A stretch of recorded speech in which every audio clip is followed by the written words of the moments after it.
11,5 gitu ya. Itu lingkar bayi normal. Tergantung berat badan bayi. Kalau bayi-bayi prematur dia kecil, berat badannya mungkin di bawah 2.500, ya lilangnya juga nggak bisa 11, bisa 11,5 ekstremitas atas. Kemudian perut. Nah, perut, nih perut di sini bentuk perutnya gimana? Betul tadi, bentuk perutnya gimana? Kemudian apakah ada benjolan tali pusat saat bayinya menangis? Kalau bayinya menangis ada benjolan tali pusat, perlu diwaspadai ya. Apakah memang ada pembesaran di situ? Terus apakah ada perdarahan di tali pusatnya? Terus perutnya itu kalau diem dia lembek apa enggak? Normalnya dia enggak lembek. Ya, normalnya ya kenyal seperti biasa. Kemudian dipalpasi apakah ada benjolan atau massa. Itu dari daerah perut. Kemudian genitalia. Genitalia kalau bayinya laki-laki ya, bayi laki-laki kita lihat. Kalian sudah tahu skrotum ya? Tahu skrotum? Tahu skrotum? Tahu, Bu. Bagi laki-laki wajib kita lakukan palpasi. Palpasi skrotumnya itu dipalpasi kanan sama kiri. Apakah testisnya itu kayak bulat gitu? Bulat. Apakah testisnya sudah turun ke skrotum atau dia masih di atas? Yang normal bayi baru lahir ya testisnya sudah turun ke skrotum. Jadi kalau diraba itu sudah ada dua benjolan kanan kiri. Karena dulu pernah ada saya pada saat masih praktek kayak kalian dulu, pada saat bayi baru lahir, yang laki-laki itu ternyata testisnya belum turun. Jadi isinya cairan di skrotum. Dan itu akhirnya dilakukan pembedahan karena seharusnya sudah turun. Terus kita lihat penisnya berlubang di ujung. Gitu. Jadi penisnya berlubang di ujung. Enak lagi kalau misalkan bayinya sudah buang air kecil, ya itu jelas sudah berlubang ya, karena sudah bisa mengeluarkan air kencing, urinnya. Kemudian kalau perempuan, betul tadi yang disampaikan, kita cek ya. Jadi di situ itu ada di genitalia itu ada dua lubang. Ya. Di situ ada uretra. Uretra itu yang bagian atas ya. Uretra berlubang tempat dia pipis. Kemudian bawahnya ada vagina, ini berlubang. Kemudian apakah labia mayora dan minora? Labia mayora dan minora ini apakah sudah menutup? Gitu ya? Apakah labia mayoranya sudah menutupi labia minora? Tahukah perbedaan antara labia mayora dan minora? Tahu, Bu. Sudah tahu? Apa? Iya. Bu. Nah, Jadi, Bu. sudah berarti sudah ada bayangan ya. Labia mayora, labia minora. Itu untuk genitalia. Oh ya, pada bayi berlahir perempuan ya, perempuan, terkadang itu di vaginanya itu ada cairannya. Ada cairan putih bening gitu, itu nggak masalah ya, nggak apa-apa. Loh, kok bayinya kok tahu-tahu sudah keputihan ya Bu ya, gitu ya, itu nggak apa-apa. Nggak apa-apa selama memang cairannya tidak berbau dan tidak berwarna. Warnanya misalnya kalau normal itu dia bening atau putih, itu nggak apa-apa. Itu karena memang faktor hormonal, jadi nggak masalah. Terus mungkin terkadang ada bercak-bercak merah, kayak orang mens gitu ya. Kali cuma 1-2 hari. Itu hal yang normal. Itu memang disampaikan kepada orang tua kalau bayi yang benar ada keluar darah dari lubang vagina loh ya. Cuma bercak-bercak saja. Ya apa itu malah menunjukkan berarti memang bayinya organ genitalianya normal. Jadi ada rahimnya itu sudah normal. Kalau nggak keluar gimana Bu? Ya nggak apa-apa. Tapi kalau keluar biasanya orang tua panik. Itu bisa kalian sampaikan bahwa itu adalah faktor hormonal, tidak masalah. Ya. Kemudian tungkai kaki. Tungkai kaki di sini, kaki kita lihat kanan sama kiri, bentuknya simetris atau tidak, gerakannya dia bisa menggerakkan kakinya kanan kiri secara spontan, simetris dan jumlah jari kaki. Sama ya, jumlah jari kakinya 5 kanan dan 5 kiri. Itu untuk pemeriksaan head to toe dari bayi. Ada yang ditanyakan sampai sini? Tidak?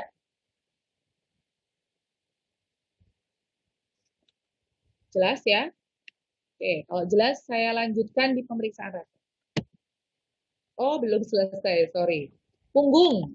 Punggung. Punggung di sini bentuk tulang belakang. Apakah kifosis ya, bentuk lordosis, kan bisa diraba itu. Bayinya dimiringkan, kita raba tulang belakangnya itu lurus atau tidak. Tulang belakangnya normal, Apakah ada spina bifida? Spina bifida adalah kelainan karena pembentukan di rongga tulang belakang ya. Itu juga bisa teraba. Kalau ada benjolan, berarti dia ada spina bifidanya. Itu dilakukan pemeriksaan lebih lanjut. Kemudian anus, apakah terdapat lubang anus? Lubang anus ini kita bisa, kalau dulu di beberapa bidan praktek mandiri ya, kita bisa ngecek lubangnya itu pakai ini. Kalau dia bayi berlahir, kita pakai handscoon steril ya. Terus anusnya itu dicolok gitu. Dicolok. Itu biasanya langsung keluar mekoniumnya, langsung keluar BAB-nya. Tapi itu sekarang sudah nggak boleh karena itu bukan asuhan sayang bayi ya. Dan kan orang kan ngecek nggak. Jadi kalau misalkan kenyang kan kasihan bayinya kalau sakit. Jadi kita bisa tahu anusnya itu dibentuk atau tidak dilihat nanti selama 24 jam apakah dia sudah BAB atau belum. Biasanya dalam waktu 24 jam itu bayi BAB. Mengeluarkan mekonium. Kemudian kulit. Nah, kulit ini ya, tadi kan beberapa dari kalian menyampaikan kayak punggung dilihat kulitnya. Kalau kulitnya, kulit ini kita lihat secara keseluruhan. Keseluruhan, apakah ada vernix caseosa? Vernix caseosa itu lemak-lemak putih yang menempel pada kulit bayi saat bayi lahir. Ya. Nah, itu nanti akan bisa hilang dengan sendirinya. Jadi nggak usah khawatir. Bu, kok bayi saya putih-putih gitu. Biasanya kalau bayi lahir kan belum boleh dimandikan ya, 6 jam ya. Nah, itu biasanya dibersihkan pakai minyak kelapa. Biasanya yang bagian rambut nih, kepala tuh yang kotor banget, masih ada darah-darahnya, masih ada lemak-lemaknya, itu biasanya bisa dihilangkan pakai minyak kelapa. Atau dia biarkan aja, bayinya habis mandi juga lama-lama hilang sendiri. Jadi ini hal yang normal ya, kemudian warnanya ya, biasanya kalau bayi berlahir ya warnanya merah muda ya, merah muda. Kalau dia membiru lah itu berarti dia kekurangan oksigen ya. Jadi harus warning juga buat. Terus apakah di kulitnya ada pembengkakan? Apakah ada bercak-bercak hitam? Dan apakah ada tanda lahir? Hasil pemeriksaan HEP2 inilah yang wajib kita sampaikan kepada orang tua. Kalau misalkan ada kelainan, ya harus disampaikan. Ya. Disampaikan. Kalau biasanya kalau kelainannya itu kok agak parah, itu biasanya disampaikan ke ayahnya dulu. Takutnya ibunya psikologisnya habis melahirkan masih belum stabil, disampaikan anaknya ada kelainan itu biasanya tambah berat. Jadi biasanya itu disampaikan kepada suami dulu. Kalau tanda lahir, normal-normal aja semuanya, ada tanda lahir, sampaikan. Ibu, bayinya alhamdulillah normal semua, kondisi fisiknya bagus, normal, dan ada tanda lahir. Jangan sampai kebalik antara kanan sama kiri. Bisa fatal ya. Kamu udah bilang di awal, di tangan sebelah kanan, ternyata tangan sebelah kiri. Pada saat bayinya pulang, dikasih suaminya, bapaknya ngecek nih, oh katanya ada tanda lahir sebelah kanan. Loh, oh nggak ada mbak, ada yang sebelah kiri. Loh, ini anaknya siapa? Ya kan? Siapa ini fatal. Jadi benar-benar harus harus cermat, cermat, cermat. Lagi bayi pada ini adalah head to toe ya dari kepala. Nah, selanjutnya kita akan melakukan pemeriksaan refleks. Yang sering saya yakin kalian kalau misalkan ketemu bayi, pasti kamu tarik jarimu, kamu tempelin ke tangannya. Terus bayinya menggenggam. Iya apa enggak? Iya, Bu. Iya kan? Ya itu salah satu refleks. Ini sebenarnya secara tidak langsung saya sudah belajar refleks. Itu adalah refleks yang ini, palmar grasping. Jadi bayi akan menggenggam jari tangan. Nah, kita satu persatu ya. Yang pertama refleks moro. Moro itu dengan cara bayinya dikagetkan. Dengan cara bagaimana? Kita bisa menghentakkan meja periksa, itu bisa. Atau itu kan biasanya bayi itu kan pakai alas ya. Itu alasnya kamu tarik, tapi tariknya enggak ya tarik terus kamu angkat tuh enggak ya, cuma kayak dikagetkan aja di set gitu. Tuh kalau bayinya refleks moro yang sudah bagus, itu biasanya dia langsung ngangkat kedua tangan dan kedua kaki, kemudian turun kembali. Itu berarti refleks moronya positif. Kemudian refleks rooting ya, rooting di sini dengan cara kita mengusap pipi ya, pipi atau area di sekitar mulut bayi pakai jari atau pakai puting susu ibunya. Maka nanti bayi akan berusaha untuk menoleh mencari sumber sentuhan. Nah, kalau puting, jadi dia akan mulai membuka mulut. Itu adalah refleks rooting. Oh. Kemudian shaking. Shaking di sini refleks menghisap dengan cara kita memasukkan puting susu ibunya, ya, putih susu ibu dimasukkan ke dalam mulut bayi atau pakai ibu jari. Kalau pakai ibu jari kita harus pakai handscoon steril. Nggak boleh tahu-tahu kamu masukin ke mulut bayi, itu nggak boleh. Nah, bayi yang refleks shaking-nya bagus, dia akan menghisap. Kalau dia disodorkan puting susu ibunya, ibunya merasa nggak boleh dihisap, Bu. Oh, merasa, berarti refleks shaking-nya positif. Kemudian tonic neck. Tonic neck di sini, kita pegang kedua tangan bayi, lengan bayi ya.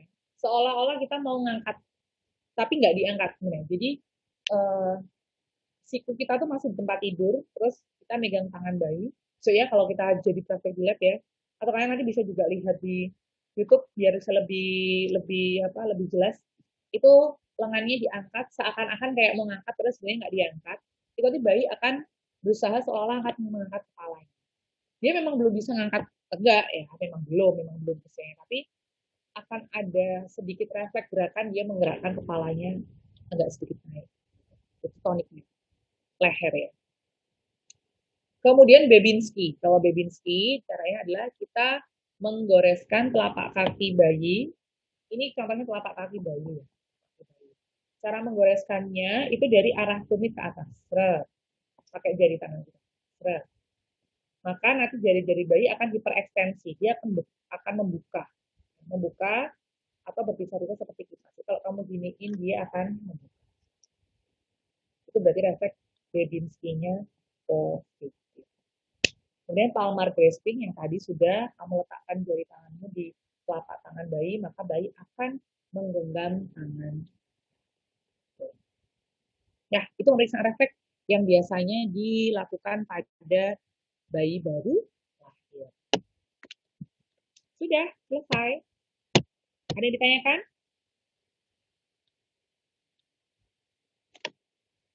Ada yang ditanyakan? Assalamualaikum, Ibu izin bertanya. Salam, silakan Mbak Kunti. Mohon maaf ya Bu, belum bisa on cam karena nanti kalau on cam nggak bisa itu keluar masuk terus. Nah pertanyaan saya Ya. gini Bu, kan keponakan saya itu kan kebetulan baru saja lahir, ya nggak baru saja sih Bu, maksudnya masih beberapa minggu. Nah kemarin itu sempat keluar kayak kulitnya itu merah-merah, bentol-bentol itu lama banget Bu, sekitar 2 mingguan. Nah terus itu kan dibawa ke dokter. Itu karena katanya sih karena sabun atau enggak karena cuaca. Nah, sebenarnya itu hal yang wajar atau memang seperti itu, Bu? Kemudian, Bu, yang kedua, eh, kan waktu adiknya itu kan sering nangis. Kita nggak tahu kenapa. Nah, ternyata pas pas habis mandi dilihat di bagian ketiak itu kayak ketiaknya itu kan lembab ya, Bu. Terus tuh ketiaknya kayak agak sobek gitu loh, Bu. Kayak ada luka tapi nggak kelihatan banget kayak merah-merah gitu. Nah itu sebenarnya tuh karena apa dan eh wajar atau enggak gitu Bu. Terima kasih. Ya. Oke, yang pertama yang kulitnya merah-merah ya selama 2 minggu, wajar nggak? Ya, kayak kita aja, kayak kita. Kita itu kan setiap orang itu kan punya sensitivitas kulit masing-masing ya, gitu. Ada yang memang cuaca dingin itu ya biasa aja. Ada yang mungkin baru kena angin sembripik aja langsung merah-merah bentol ya, kan memang dia alergi dingin. Ya bayi sama. Bayi itu memang juga dia beda-beda. Tidak semua bayi mengalami hal yang dialami oleh keponakannya Mbak Kunti tadi. Berarti ada kemungkinan memang dia alergi, Mbak. Alergi. Apakah bisa alergi sabun? Bisa. Gitu. Terus caranya gimana, Bu? Ya memang kita harus coba-coba. Namanya punya bayi itu memang harus coba-coba. Jadi bisa jadi dia tuh alergi sabunnya, dia nggak kuat sama merek tertentu, itu bisa. Padahal beli sabunnya paling mahal, dia paling mahal tapi kan belum tentu cocok gitu ya. Kayak misalkan Anda aja, Anda kan udah punya cocokan ya. Saya sabunnya harus pakai Biore, saya sabunnya harus pakai Shinzui, saya sabunnya harus pakai Lux gitu. Ya karena tiap orang beda-beda. Ada yang pakai Lux enak, ada yang pakai Lux jadi kulitnya kering. Nah sama bayi juga kayak gitu. Jadi memang memang saat bayi kayak gini memang kita harus coba-coba mbak, mencoba dia pakai ini cocok apa enggak. Dilihat sehari 2 hari, oh dia nggak ada masalah, berarti oke lanjut. Tapi kalau yang tadi ada masalah ya berarti harus diganti gitu. Kalau cuaca ya bisa juga dia alergi dingin. Anak saya itu baru lahir 3 hari pulang itu dia